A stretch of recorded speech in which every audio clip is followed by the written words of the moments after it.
Hi, everyone. Hello, this is Ob and Court from Dandelion Branding. Welcome to EnvironMental Podcast. Yeah, this is our podcast where we deep dive into different aspects of sustainability. And recently we have been interviewing folks within the sustainability sector. If you like this type of content, please like and subscribe. It really helps us out. And today we are very excited to have a guest with us. We have Erin Wiedmer, who is a soil enthusiast and ecosystem restorer. We love it. And we're so excited to have you. Thank you so much for being here, Erin. Thanks for having me. Absolutely. So those are big titles, right? Soil enthusiast and ecosystem restorer. How did you get started in this work?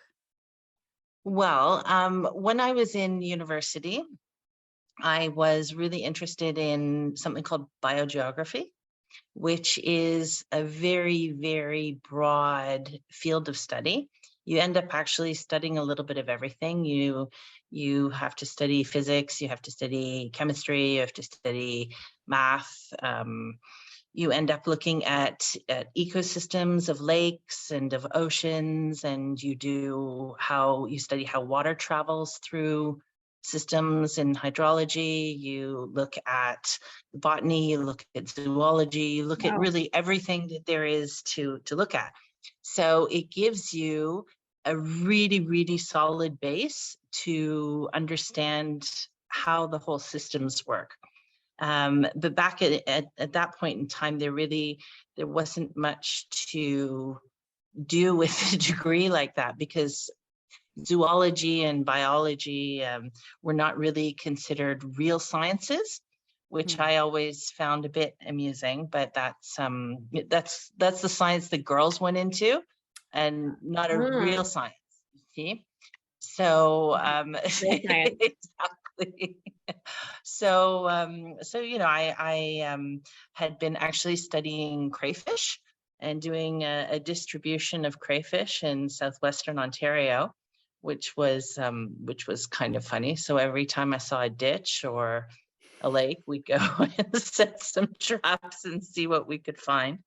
And I actually did a paper on food foraging behavior in crayfish. So if you ever want to know what's up with a particular species of crayfish in southwestern Ontario, you can ask me and maybe I can give you the answer. But I actually would love so to many know. people have been asking. And I worked in a botany lab, so I had a good understanding of what was going on. I had decided after I did my research papers that it really wasn't going to be a full-time job for me. I really didn't like the way that the whole system, the grant system, had been set up, and how you ended up having to really target your research.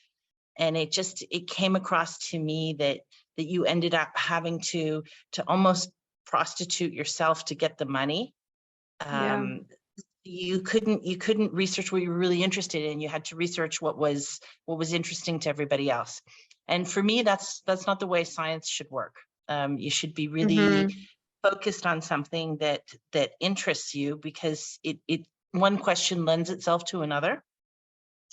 And so as a consequence, I said, okay, that's it for me, and I became a flight attendant. So that was I went from research into that, and then I got laid off because we were in a very bad recession at that point in time, and so I went into the banking world and became a banker, and I could at the end trade options, run an options floor, trade futures. Manage a whole bunch of things. Yeah, so that was a little bit of a side stint, and it was interesting. And what actually is one of the most interesting things is that for every job I had, it gave me the skills that I could take with me and apply down the road to other circumstances. And I found that actually has been really invaluable. So, you know, when I was having to talk to people who were 3 times my age and tell them that they were actually doing something that was wrong, because part of my job was to enforce the rules and regulations of the stock exchange. I ended up, it doesn't faze me. So I'm quite happy to stand up to people and say, hey, look, you know, you're not supposed to be doing this. And I think that is a skill that I've now taken forward, and I'm quite happy to talk to people who are CEOs of companies and say, you know, this practice is really destructive, what you're doing, and you really need to stop.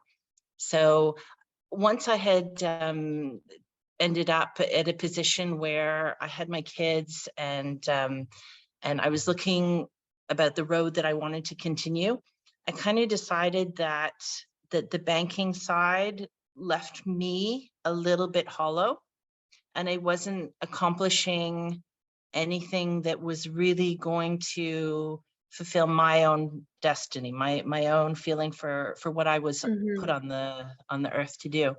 And as a consequence, I decided to start studying again, and to go back and focus a little bit more on deepening some of the studies that I'd done before. But in doing that, it gave me a very different perspective compared to what I had learned in university, which was interesting, right? Because you tend to think in university that that, you know, this is the way it is, and there's a paper to support it, and yada yada yada. But when you're in the real world, you actually realize that there's an awful lot of practice that's in place that kind of is counterintuitive to what the papers say, and what the knowledge to date states that you should be doing. And I found that really, really fascinating, because I could see with my eyes that what we were being taught in university didn't make sense in the real world context, but yet what a lot of people had been doing and putting into place, that, you know, sometimes were not accepted by academia. In fact, often were not accepted by academia, but they were actually doing really good things. The outcomes were amazing.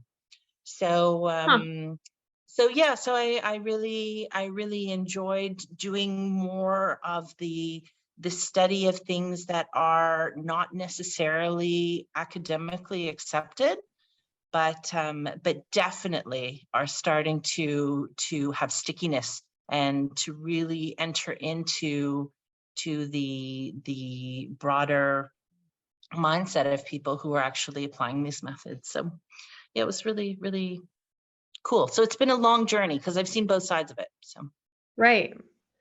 Yeah, I imagine being in the banking world, and then being, you know, and understand, and then being like, I need to make the world a better place, is one side of it. But then in academia being like, that's not really, a realistic solution.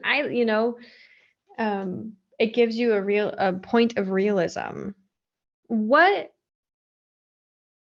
I guess, like, what do you find most interesting right now, or just in general, that isn't totally accepted in academia, or people aren't learning about right now in academia, that you think is really important? I think there are a couple of things.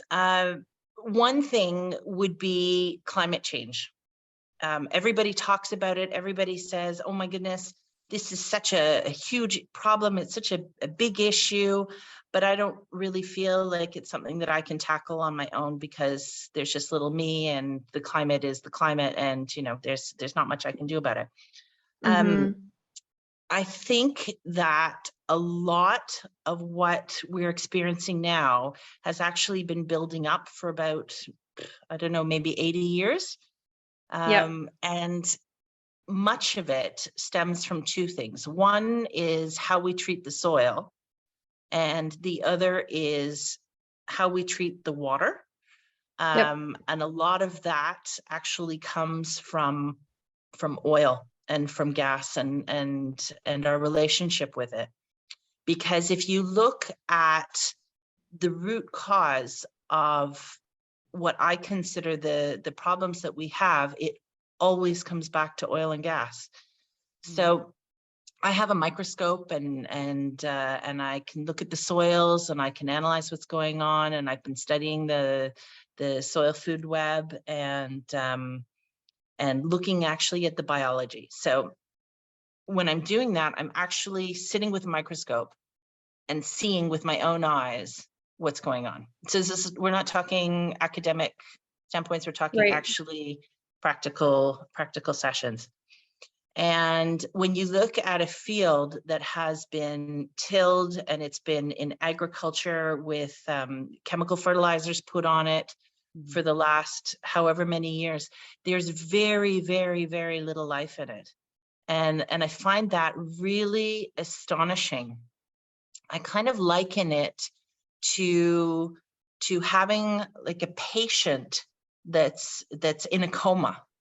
Okay, they're alive, sort of, right? They're there. You can see them, and we keep feeding them, so things are growing. So you think, okay, that's everything's great. We're moving forward, but little by little, maybe they're deteriorating as we keep doing it because they're not actually getting the nutrition that they need, and the muscles are falling away, wasting away, right? So in a soil, it's the same thing. You can start out with a healthy soil, but as you keep putting on fertilizers, synthetic fertilizers, what you're doing is you're actually killing the fungi in the soil, and you're killing the bacteria. And the way that works is that most of these fertilizers are salts, and life doesn't work very well when you put salt on it. Doesn't the two don't really go together. So when a plant is getting, say a plant has poor soil and you're throwing some fertilizer on it and it's going to take off and grow, you're going to think, wow, that's amazing. This fertilizer really, really helped it. But in the long run, what you've done, if you've killed the biology, is you have taken away the plant's ability to grow its own resources in order to be able to feed itself, right? So in order to be able to feed itself, plants have to share some of their photosynthate, which is their sugars that they're producing when they photosynthesize, into their root system. They have to inject it almost out of their roots and into the soil so that they start to grow the bacteria and the fungi, who will take that up as energy and trade the nutrients that the plant wants for the sugars that the bacteria or fungi want. So it's a symbiotic relationship, right? You give me something, I'm going to give you something. And we're just when the plant has all this, the fertilizer, it doesn't need anything. So it says, I've got what I want. You can go away, fungi and bacteria. I don't need you because I have everything that I want. But that's such a temporary thing because the fertilizers wash away in the rain or in the watering or whatever. And then the plant's left with nothing because it doesn't have any friends anymore because the friends all died or went to sleep and said, okay, well, you're not willing to trade. So, that's it for me. And the farmer doesn't know that this is happening because it takes actually quite a while for the nutrient deprivation to become visible to the farmers. So they think everything is hunky-dory, but it's not.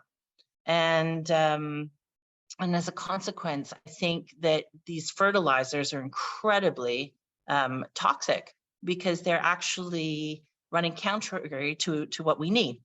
You get some other effects happening as well when you kill the fungi in the soil. The fungi are super responsible for creating the structure within the soil that keeps things oxygenated and that it holds water, and it helps to set up the proper circumstances so that you have a lot of oxygen cycling. And oxygen in the soil is what keeps the whole system healthy. Because if you look at what the really nasty microbes are, things like E. coli or Shigella, those are all things that are anaerobic or facultative anaerobes, which are sort of between the anaerobic and the aerobic stage. So as long as you're keeping lots of oxygen in the soil, which you're doing through good soil structure, you have healthy soils, okay? And you have the plants living the way they're supposed to be living and exchanging these nutrients and for the sugars, and everything goes super well. So if you're going to kill the fungi, you're breaking down that whole soil structure as well. Because you're not getting the same types of oxygenation levels that you need, and so then you're going to get pests and you're going to get pathogens and all sorts of things within your soils. So there are indicators when you're looking through a microscope. You can see a particular type of a ciliate, which is this little unicellular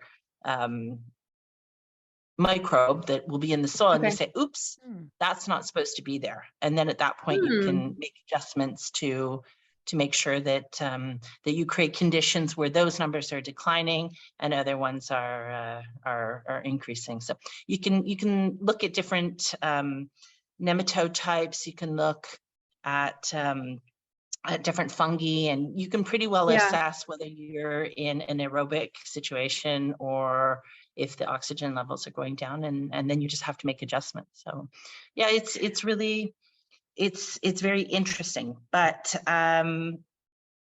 when we start to do things that kill the soil, obviously that's a really bad thing, right? And there's a big tendency now for people to say, oh, well, we need to stop using animals.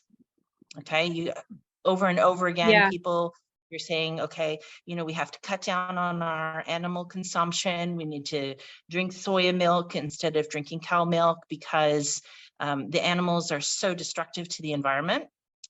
And that is something that really makes me so frustrated and so sad, because the thing is that we really need those animals if we're going to get away from the chemical fertilizers.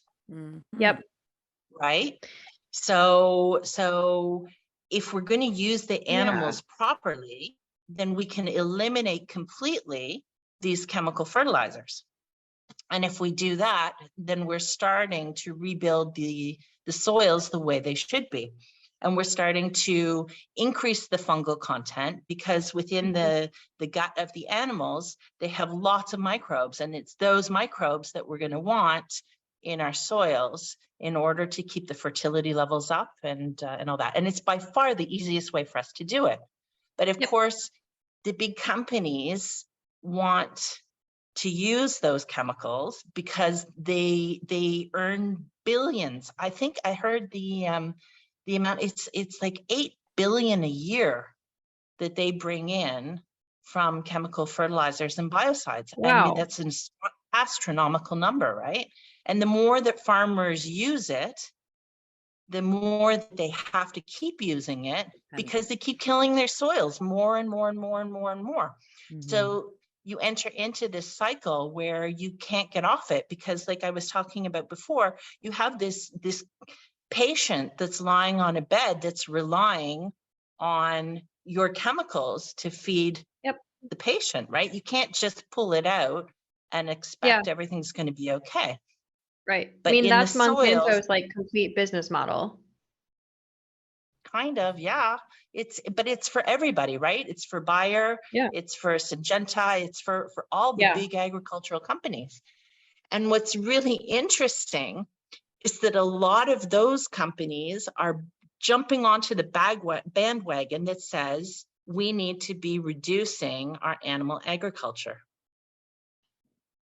So you sit there and go, what are you doing? What are you talking about? And then it makes sense, because you see, okay, well, the more that we reduce the animal agriculture, the more reliant we become on this chemical fertilizers, on this other chemical cycle. So I find that really hard. On the flip side, what does soil look like when under a microscope when it's really nice? Like what does that look like? So it's super alive. It's you can end up doing a dilation. So when I'm looking at soil, I'm taking a cubic centimeter of soil. That's about 1 gram. Okay, so it's a tiny, tiny, tiny amount. It's not even, it's smaller than a spoonful, right? And I'm mixing it with water. I'm diluting it. And if I'm looking at a pretty dead soil, I might be diluting it 10 times. Okay, so I'm putting 1 gram of soil and I'm putting 9 grams or milliliters of water. Yeah. And I won't see very much in it. Maybe there'll be 2 or 3 fungal species, and maybe there will be 100, maybe 35 to 100 different individuals of bacteria. Okay, and you think that, wow, bacteria? That sounds of bacteria, yeah. So I can see the bacteria because they kind of vibrate. They look like little dots almost. And you just look at them, but they have this funny little motion. They're always moving a little bit. And some of them will make chains, and some of them will be just little pin dots. And then I might, in a healthy soil, I might be looking at a dilution where I'm having to dilute 500 times. So instead of having 1 cubic centimeter of soil and adding 9 milliliters of water, I will be diluting it incredibly, because I will have so much life in there that I can't actually count it all. So so it's the difference is astonishing. It's astonishing. And really the fungi is fantastic to look at, because you see so many different forms, and it's everywhere, and it's wonderful to see. And you can have these nematodes, for instance, that are traveling around everywhere, eating anything. Depends what it is that you're looking at, the soil that you're looking at, and whether it's healthy or not healthy. But they can be eating bacteria, they can be eating fungi, they can be eating themselves, they can be eating any sort of thing. And yeah, it's another world. It draws you in.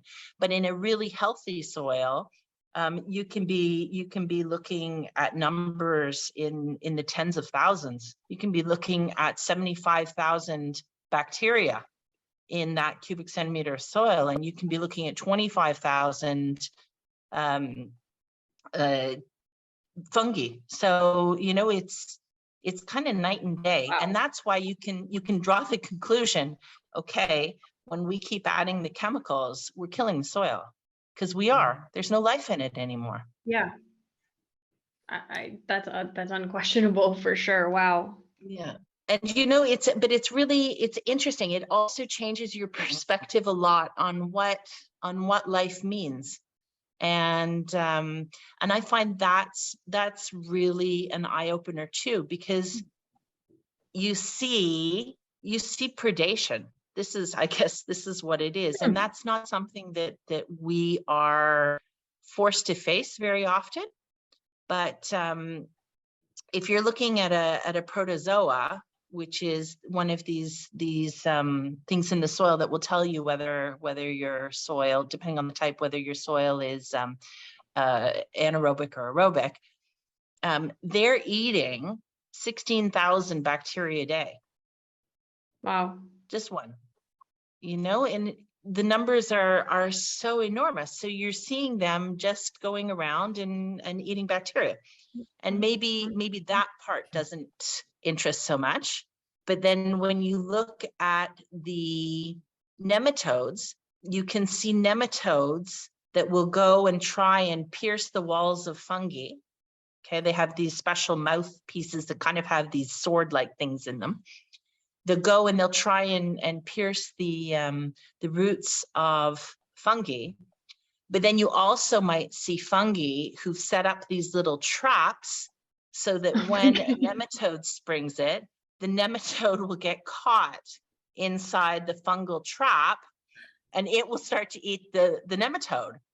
So Whoa. you see all these different interplays, and it's mind-boggling. It really, like, the systems are so elaborate and they're so interesting.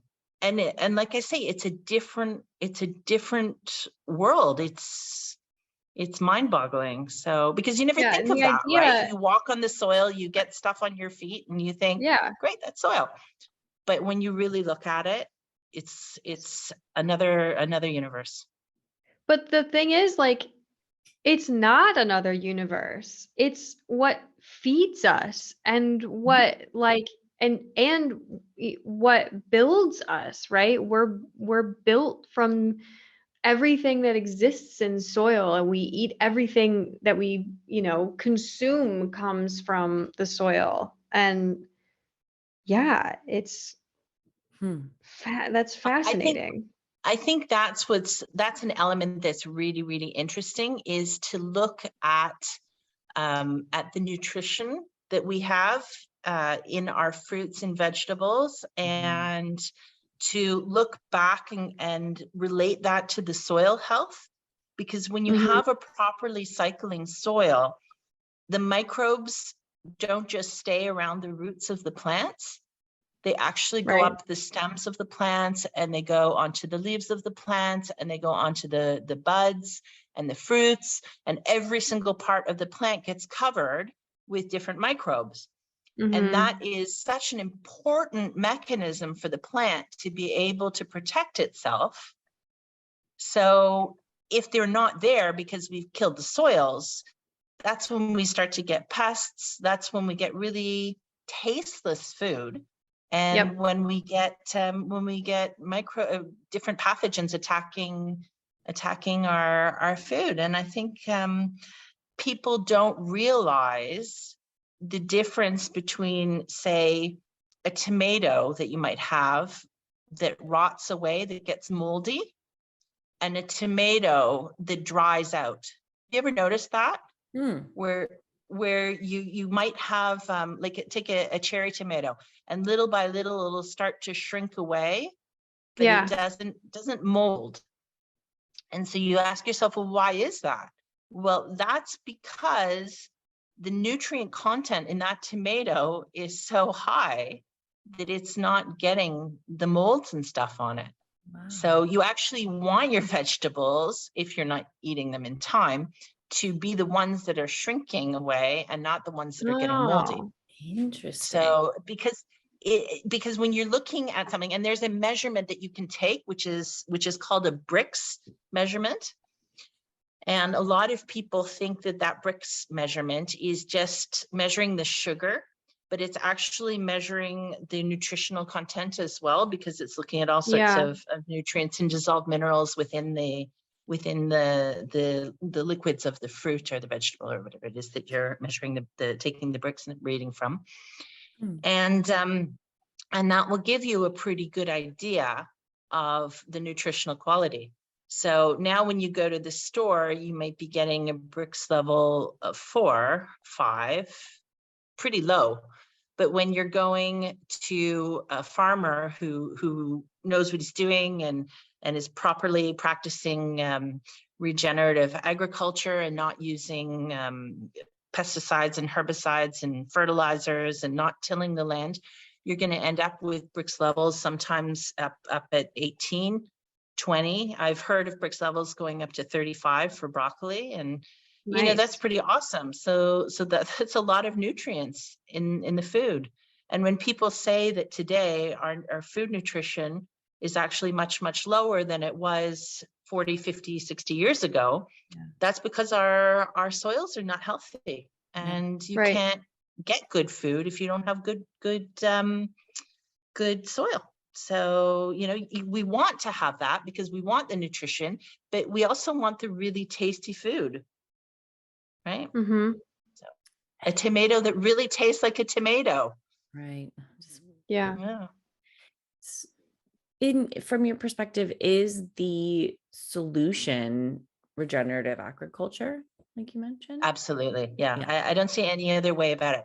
Yeah. And it's really important to make the distinction between organic agriculture and regenerative agriculture. And Yep. it's a little bit hard because I've had this discussion with lots of people, and I don't agree with it. In my heart of hearts, it doesn't work for me. But regenerative agriculture doesn't want to have a definition. Okay. Totally. And because they're afraid there's so many different ways that people can practice regenerative agriculture.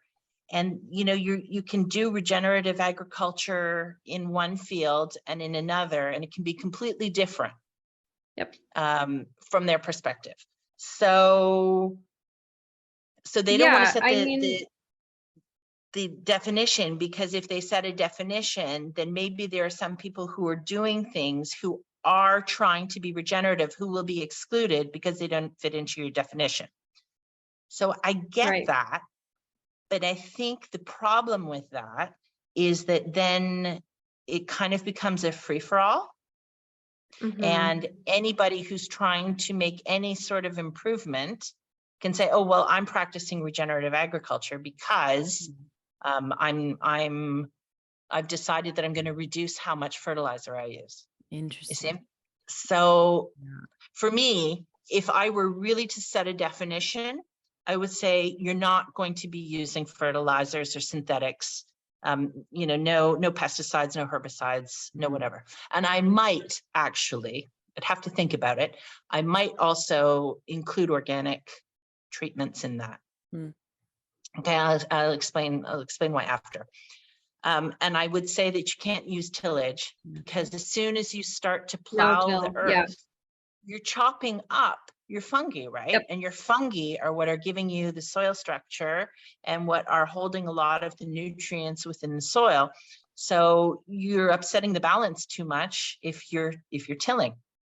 Yep. And I would also say that you want to have a cover crop always, because nature hates to see bare soil. There is no bare soil in nature if there's a possibility not to. Even in the desert, there's like this thin layer on the sand that will be a little bit harder so that you don't get the sands blowing away. And that's how you're going to start to get regeneration in a desert happening. Biocrusts, they're called. So, and then there's one final point, and that is that you need to run animals. And some people will say, well, I don't want to run animals because I'm vegan. There are ways to not use animals, but animals with their rumens, which is their 4-chambered stomachs, are really, really, really helpful and have all the nutrients and bacteria and fungi and all sorts of other organisms within them that are super helpful to restoring the soils. So in a way, you're kind of tying one hand behind your back if you're not going to use them. It doesn't mean that you need to eat them. And I think we really need to pull together those people who eat meat and those people who are vegan or vegetarian and say, okay, let's not deal with the animal eating issue, but let's use the animals to help us to restore the environment, because it's by far the easiest way to do that. So it's also part of their environment. It's also their environment. They get to live there. That's and that's a big part. And people who say, well, if cows aren't natural. Well, if you look in the UK, there were aurochs at the time, which we don't have anymore. And a cow's a very close equivalent to that. Or if you look at some of the central US, where the prairies are, right? There used to be massive amounts of buffalo that were roaming the land. Double what we have now in terms of bovine species, right?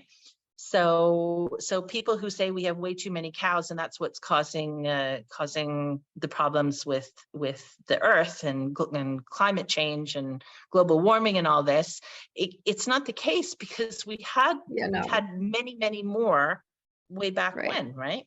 That's only part of the So, story, right? They're not fully yeah, wrong, but they're not fully right. And I feel like that's part of what we do with EnvironMental and with Dandelion is sort of like pull apart those pieces of information. You know, we need the animals that live on our planet. Yeah, a cow, that's a cultivar of an oryx, but that's still a creature that exists here. We need all of the animals that are on our planet. But yeah, the way that we farm them is problematic and causes issues with our planet. That there's a difference there, right? And I feel like we don't, it's so we, you know, humans think in clips. Animals equals bad because climate change, not, you know, the smaller details that really matter when it comes to sustainability and resiliency and regenerative agriculture, right? yeah, we need to stop thinking so linearly and start to look at the systems and start to see all the different things that cows can contribute, for instance. So, you know, we talked about the manures, right? How those can be golden. Those could replace all the chemicals that we're now dumping on our food. Yep. And that would be amazing. But in the meantime, they would also be giving us some sort of a food source. And, you know, if you do a back of a napkin calculation and you look at 1 acre of grassland, okay, if you're going to graze your one cow, because usually you take one cow will graze 1 acre of land. That's the proportion that you send usually, okay? So you will end up with about 20% more calories per year, looking at that cow giving an average amount of milk over 10 months, because you got to account for the fact the cow's probably only going to give milk for 10 months. For those 10 months or extended over the whole year, that cow is going to give about 20% more calories than an almond grove would on that 1 acre of land. Okay, if you decide, okay, well, what about a walnut grove that's on that 1 acre of land? At that point, the milk is giving you about 10 times the calories. And Wow. it's stretched out all the time. So you're not having to worry about the seasonality. You're not having to wait for the trees to mature. The water that's being given to the cow is pretty well coming back out again, right? Either through the milk or through the urine, which is then going to regenerate the land. Yep. So, you know, when I read these papers and these studies that say, oh, cows are so terrible and they're the worst thing that you can do is to eat meat and dairy needs to be banned and, you know, it's all bad, bad, bad, bad, bad. I sit there and think, wow, do these people actually know how the systems work? Because not only are you getting the beef or the dairy, but you're also getting leather, you're getting glues, you're getting insulin, you're getting all sorts of gelatins, you're getting all sorts of products if you're using every single part of that cow, which I believe we should be, because that's really the only way to respect the life of the cow is to use the entire animal. Then you know the math doesn't work. I can't see it any other way. When you're looking at the fertilizers and how much energy it takes, like to make urea, which ammonia, which is the nitrogen source that's in a dried fertilizer, you are using a huge amount of methane, which people don't know. So you're needing it actually to make the nitrogen source itself, but you're also using a lot of it to get the temperatures high enough so that you can get this chemical reaction happening. So you're mining to get the minerals for your NPK, right? To put into your fertilizer. You're using methane in order to make the product. You're shipping it, okay, and it's got a long trajectory there. How can you say that that is worse to the planet than a cow that's standing in a field? Right. being pretty. There's the cow being pretty in the field. Yeah. And, we don't need to necessarily be feeding the cows all this corn and soy and all this other stuff. Absolutely not. If they're on a healthy patch of land, it grows and it feeds themselves. Mm-hmm. Yeah. And a lot of cows are also using land that really can't be used for anything else. They're on a steep slope, or it's marginal land with lots of rocks, and there's no way that we're going to be getting crops grown on that anyway. So I don't want to sound like a conspiracy theorist, but I really think that there's a lot of disinformation going on in order to push the agenda that we really need to stop eating meat, because I just don't see it. And I think we could change things so that it would be so amazing, reduce the amount of land that we're giving to farms, because these monoculture farms are virtual deserts. It's just, it's chemicals everywhere that we just throw on our food and expect to be healthy. It doesn't work that way.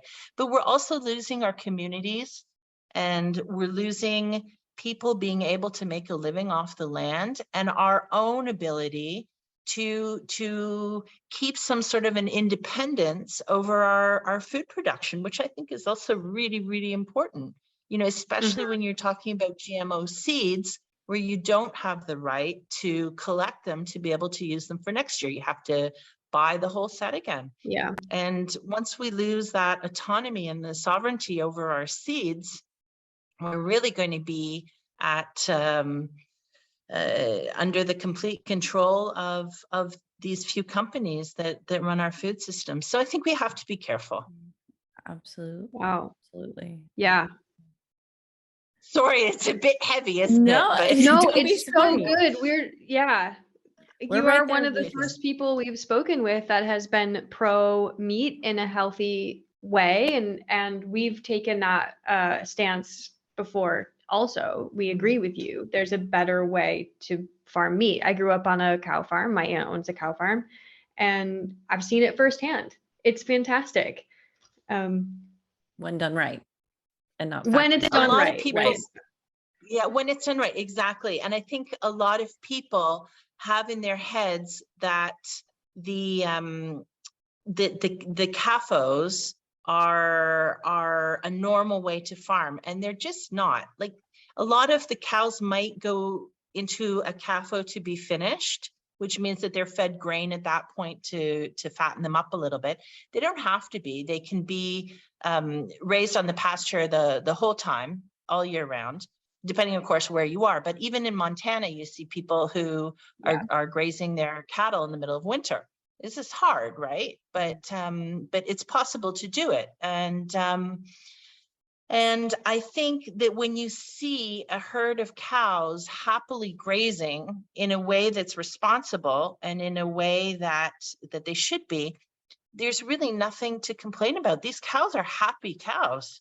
It's not a question of being mistreated or anything. When you talk to a farmer and the farmer can say to you, oh yeah, that's Daisy, and Daisy's mother was Sunflower, and Sunflower's mother was yada, yada, yada.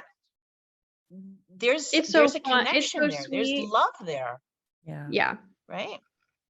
So I think people have a really misguided notion of how farms work, and it's too bad. And people really need to connect back to the land, because if you don't understand where your food is coming from, how can you make the right choices, right? You just think everything is evil and terrible, and that cows are mistreated all the time. But I've seen cows being mistreated, but on such rare occasions. Like, for the most part, farmers are invested and love their animals, and their animals mean everything to them. So,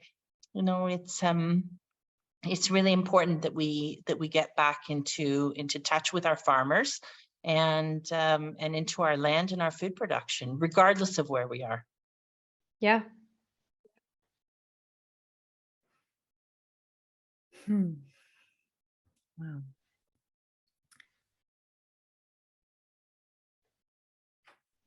Yeah, there's a lot of work to So be I was done. going to tell you a little bit about the seas and why I think the sea pollution is a big problem. Do you want to talk about that for a minute? Sure. Yeah. Okay, so it's the same thing with the seas and how our pollution, which often comes from the same oil and gas, is killing this thin layer of microbes that are floating on the seas, phytoplanktons.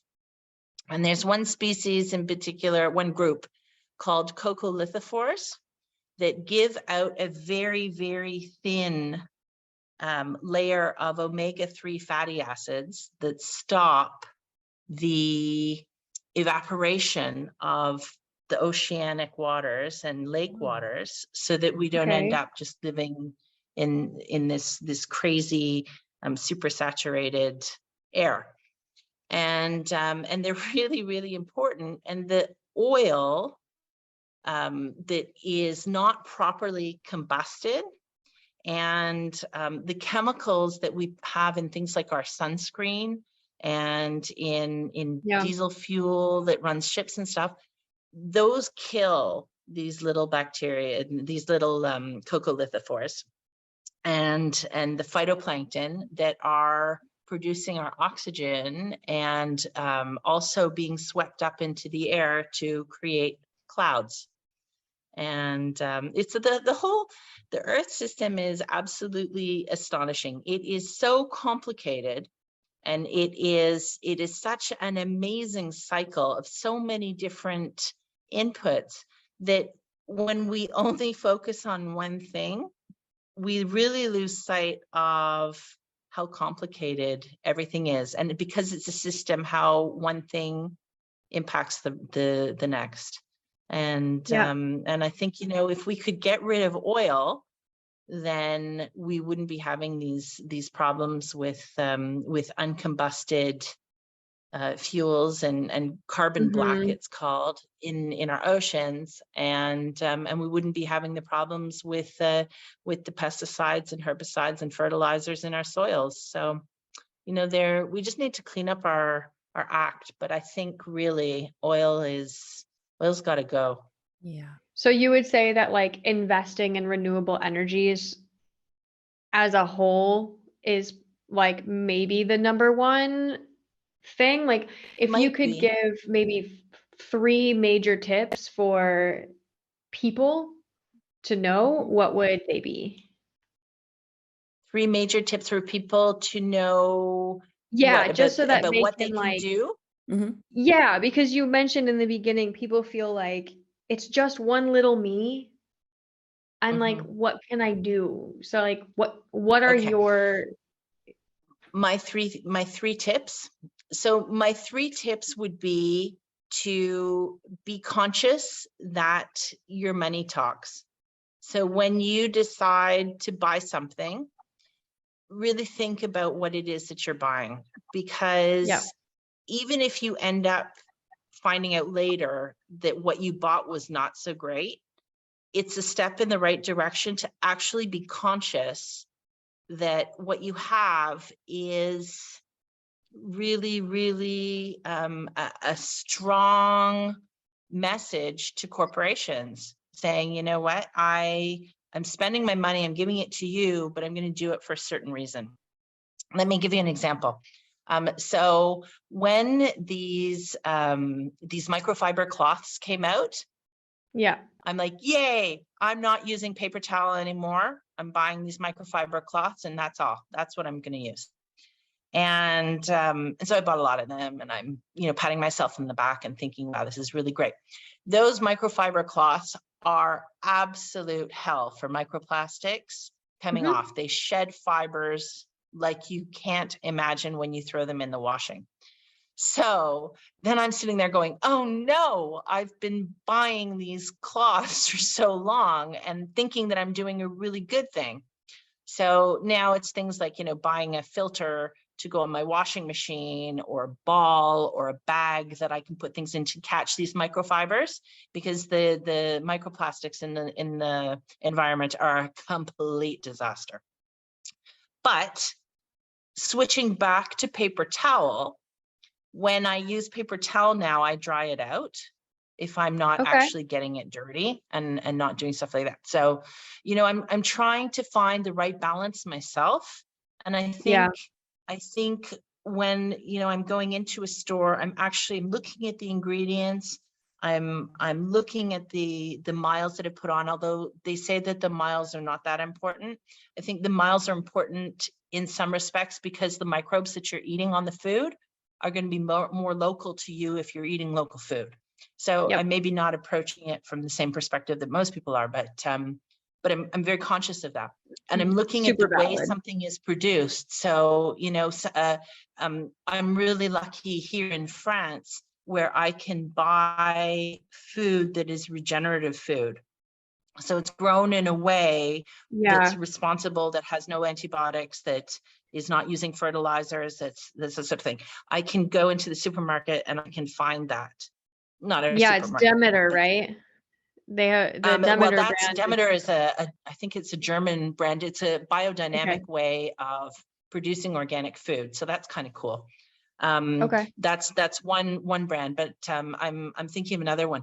But the French are very, very conscious of their food and where it comes from and how it's grown. And and I think a lot of other cultures are maybe not as interested in the origins of their food, but I think they should be. And I think if people can start to participate in CSAs, which is community supported agriculture, you know, where you buy a box of food every week and you make a contract with your farmer that you're going to get a delivery. That's a great way to support the farmers and make sure that you're eating healthy food, because they're invested, you're in a partnership, right? And you cut out the middleman, which is kind of nice too. But the same with buying meat. You know, you can approach a farmer and you can ask, okay, Mr. Farmer, tell me about what you're feeding your cows. Tell me how your cows are raised. Tell me about your meat. Tell me about your dairy. Tell me about your chickens. And then you can make the conscious decision, okay, I like this farmer style, but I don't like this farmer style. And maybe have a conversation with the farmer whose style you don't like, or by asking those particular questions, you might raise some thoughts in the farmer to change his methodology, right? But this involves being a little more conscious, and it takes a bit of time. But that being said, it only takes the time once, right? And then you build up a friendship with the farmer, and maybe you end up getting a quarter of a cow or half a cow, and you put it in your freezer if you have that, and if you can do that, or you get together with a bunch of friends and you make this purchase yourself, right? But it's a conscious way of knowing what you're eating and supporting the people that you want to support, so that you can change the system from within. And I think that that's super important. So it's conscious buying. The second thing that I think you can do is to be conscious of your energy that you're using. You know, we're a bit energy hogs. Lights are always on, computers are always on. You see sometimes, like I see my kids on the phone while they're watching TV, or on the phone while they're on the computer, or they have 2 or 3 screens going at the same time. And I'm just like, you can't do that. That's not right, because you can't focus on all these things, and it's a huge waste of energy. Guilty. And in energy, we can also tie in water, right? Because water and energy and food they're all connected. You can't really have one without the other two. So if we look at water and energy, you know, we got to try and conserve these things. It's about, if you have a really old toilet, putting a brick in it or a couple of bricks, just to reduce the amount of water that you're using, because we use fresh water, drinkable water, to flush our toilets. Like, it's insane, you know? And I think if you own a house, putting in a gray water system, and, you know, taking water that's coming from your sink, maybe half your sink if you've got a double sink, and sending it out into the garden, and just changing your habits so that when you're rinsing fruit or doing something that's not dirty, that doesn't include soap, and you can just send it into your garden to go and water. And it's having this dual purpose thing, right? Or buying those sinks for the bathroom, where when you wash your hands, the water goes into the toilet tank. Yep. You know, it's little things like that. But for me, the perhaps the biggest impact that we can have is in our votes. And it sounds really corny, but we need to tell our politicians that the abuse that we're receiving, and it is abuse, has to stop. You know, corporations cannot be running the day. They have destroyed our environment, and it's just no good. And we need to stand up and say, I'm sorry, I don't agree. And the more that we can make our voices heard as individual voters, the more that we'll be able to fight against these corporate interests that seem to have permeated every single policy that comes out. And we need to take back our democracy, because it's such a fragile thing. And if we don't practice it by not voting, we're going to lose it. And I think that's probably the biggest change that we can make, is just, you know, put on your activist hat for 10 minutes a year and write to your elected official and say, you know, please, this is really important to me, because your letter, when they receive it, will count for a huge number of votes in the grand scheme of things. Like, they don't just receive a letter and say, oh, well, you know, Mr. So-and-so or Miss So-and-so thinks that this is important. They actually extrapolate that into the population and say, well, ooh, you know, here we are, we've had 5 letters. So that means that people are starting to think about this, because not everybody's going to write a letter, right? Yeah. Right. And they know that they have data. They know that. They know that when 5 people write a letter, you know, 150,000 people are thinking it. Mm-hmm. Exactly. Or something. Exactly. And that's huge, right? And for 10 minutes of our time to be saying to people, you know, we have our eye on this issue. We're watching what you're doing. We don't like it. Please stop, or please change your decision, or please educate yourself on the opposite point of view as well. Then hopefully we'll end up in a situation where we're protecting the environment instead of always treating it as an unlimited resource, which it just isn't. So those are the 3 things I would say. Thank you so much. Yeah. Well, this is fantastic. I think we could talk for hours and hours and hours, Erin. I really appreciate you. This has been wonderful. I've learned a lot, and I have a lot of stuff to look up. I'm really excited to look up BioCrest and find pictures of what a live soil looks like under a microscope. And I took a lot of it. I took a lot of notes. But can you tell people who want to reach out and learn more from you how they can find you? Sure. I think I post a lot about this stuff on LinkedIn.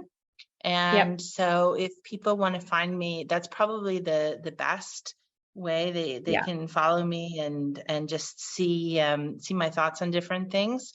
I'm trying to become a little more educative and in sometimes a little more activist, and just really hold people in positions of authority to account, because I think it's really important. So and we're connected on LinkedIn, and I asked you to join this podcast because I read your posts. So you are definitely making the goals that you have with that. Your posts are fantastic. Yeah, I definitely recommend following Erin on LinkedIn. Oh, well, thank you. So. And while you guys are at it, please follow us on LinkedIn, and you can go to our website, dandelionbranding.com, where you can see all of our environmental podcasts. Thank you guys so much, and we'll see you next time.